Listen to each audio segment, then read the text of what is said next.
Hello friends, இன்றைக்கி எப்படி நம்ம இந்த ஓஆர்ஜி ஆட்டோ வாட்டர் சாஃப்ட்னரோட பேனலோட மேனுவல் ரீஜென்ரேஷன் எப்படி பண்ணுறதுன்னு நம்ம பார்க்கலாம்.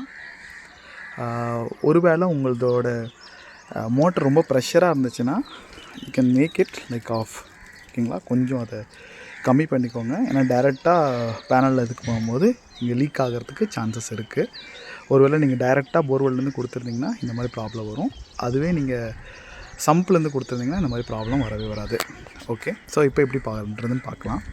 So this is ORG water சாஃப்ட்னரோட பேனல் இது. So for that I need to press up and down. There are third and fourth buttons. So ஒரு 10 செகண்ட் ஹோல்ட் பண்ணிக்கோங்க. 10 செகண்ட் ஹோல்ட் பண்ணிங்கன்னா 1 2 3 4 இருக்கு இல்லைங்களா, இந்த ரெண்டாவது பட்டனில் you have to press it.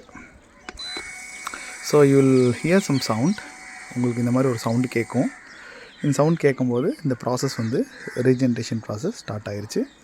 இதில் 4 சைக்கிள்ஸ் இருக்குது. ஸோ நம்பர் 2லேருந்து ஸ்டார்ட் ஆகும். 2 இதில் தண்ணி உங்களுக்கு அவுட் சைடு போகிறது உங்களுக்கு நல்லாவே தெரியும். அழுக்கு தண்ணி ஃபுல்லாக நாங்கள் இந்த மாதிரி கனெக்ட் பண்ணியிருக்கோம்.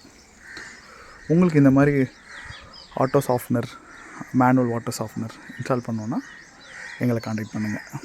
Thank you so much.